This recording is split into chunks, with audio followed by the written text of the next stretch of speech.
Shabi. And before we get into this presentation, I want to thank you again for all of your attention today. It's actually much harder work listening and learning than it is teaching and presenting. Your brain is making new neural connections, it's using up a lot of energy. So after this presentation, eat food, dance a little bit. And I want to remind you, if you haven't done so already, please place your ideas about creativity on the tree at the back. We're going to be photographing this. You don't have to do just one. You can do more than one if you're inspired, especially if you're inspired by the presentations today. So we have one more now, and then we're on to a break, and we have our whole next batch of speakers this afternoon. So I'm very excited to introduce Mariam. Mariam Shabi is the CEO and founder of Pomegranate Institute. She's a passionate humanitarian ambassador and a global citizen, with a firm conviction that well-educated individuals can bring about a significant and effective change in society, sharing seeds of knowledge around the world.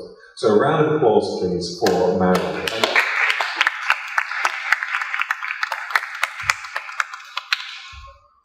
Hello everyone, and thank you for having me today. I can see I'm not the only one with a German accent today, and Austrian accent, so I'm pretty happy that I'm in good company right here.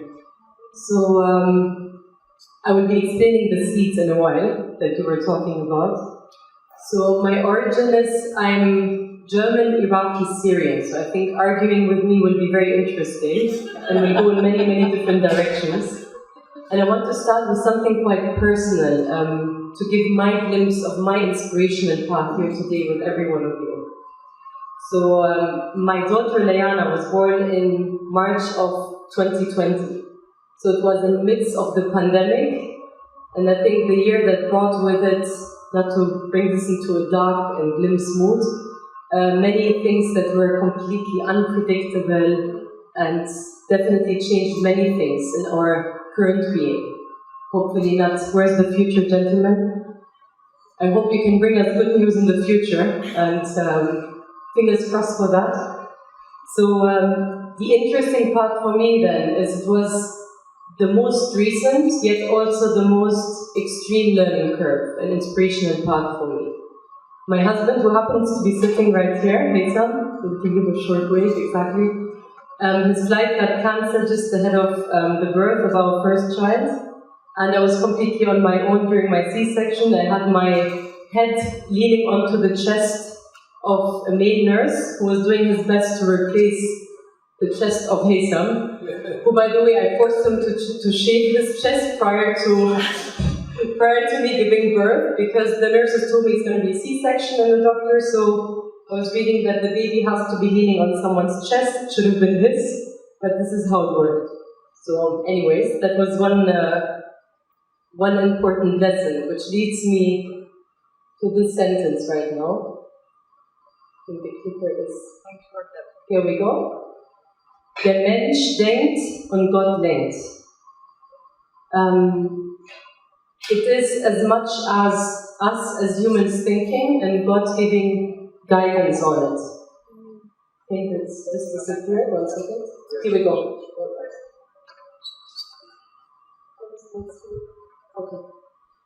So der Mensch denkt und Gott lenkt. The reason why I found this pretty suitable for that particular instance is, of course, we come packed with plans and ambitions and ideas and things that we map out for our future. At the end, what happened is what happened. And this is exactly how I ended up embracing the situation. And yesterday was her second birthday, so it was at the end an experience that we lived through as a couple. And it's something that taught me on many levels. Patience, endurance, how much I had inside me that I never expected I could find. And here I stand in front of you today. Thank you very much. Since Maxime mentioned seeds and spreading seeds, I'm not working in the IVF field, but I work in training creation. So what we do as Pomegranate Institute, this is the name of the business that I'm running, is we create customized training experiences. We do that for individuals, we do it for corporates, any groups of people interested, eager, and willing to learn something new. So we're currently doing that with around 160 companies around the world.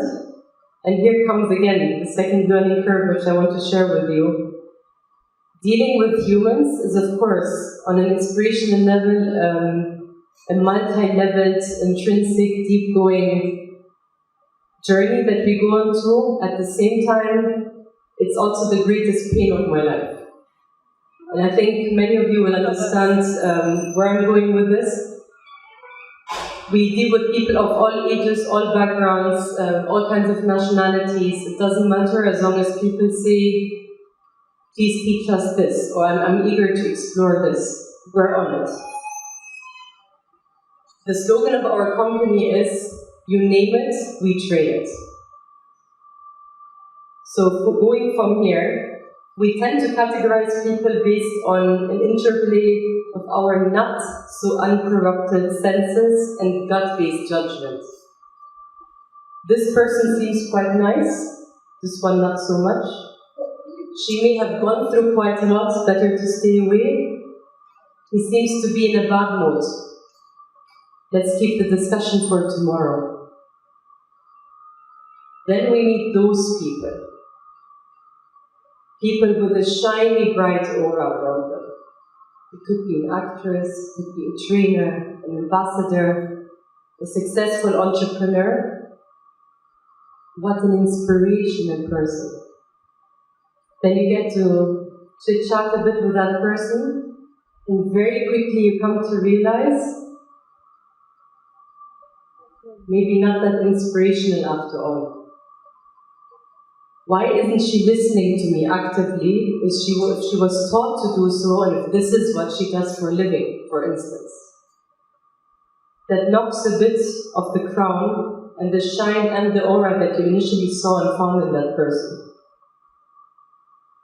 So, taken from here, if they aren't able to do this, if they can't practice what they preach, where does that leave me? Where does that leave each and every one of you?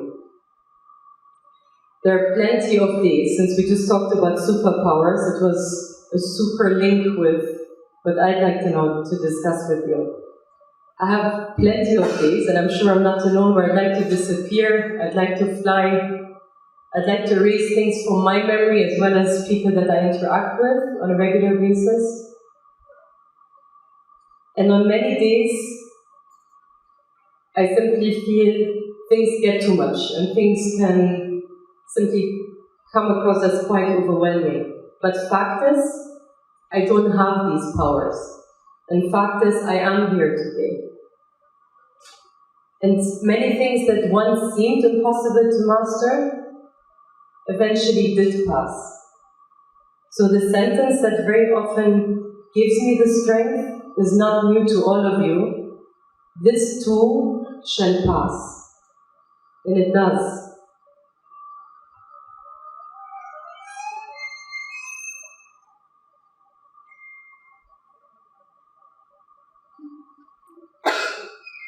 It takes one sunrise. This is Leanna, by the way, in the second picture. And she looks too much like her father, by the way, which is not really fair after all I've been through. But anyways, you can see it. So it takes one sunrise, my daughter's smile, my mother's encouragement, a happy client, a gym session completed, and my favorite, ice cream. And very often what Maxime just said, silence. Sometimes silence helps me a lot, simply to get back on track and to resurface. And this is literally the feeling I go through at times. You feel like you've disappeared without any magical powers, and you simply resurface.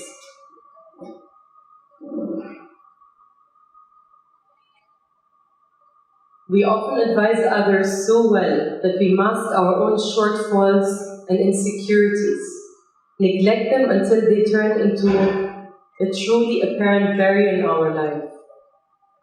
In many places around the world, boys are being taught not to cry. And then with time, the same thing happened for girls. If you want to be equal to boys, you want to be equal to men, don't show too many emotions. Don't be too feminine. Don't be vulnerable. Don't show weaknesses.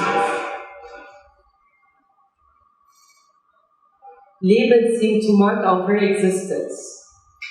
Well, are we being asked to be emotional wrecks to keep our image of strength alive and kicking? This is something I wanted to ask yourselves as well today. Let's take it from a scientific point of view to uplift the mood a bit. Laughing burns around 160 calories, but for that you need to do a pretty good job. And of laughing out loud, full on with the happy tears, the full package included. Whereas an emotional crying attack, even if you do your best job at it, will only burn up to 80 calories. Apart from that, frowning muscles cost you way more Botox than laughing muscles for you ladies as well. This is an important note right here.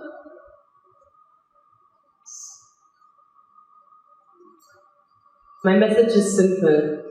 There is no such thing as a step-by-step recipe for success.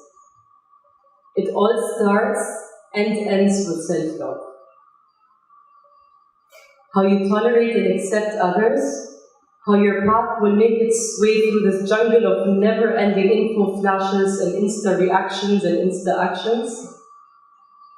Choose what makes you feel good and sane. Don't postpone and superficially judge, whilst informing yourself well enough without to find a judgment. It is true, life is too short indeed, yet what we all know is well, it is too long to spend it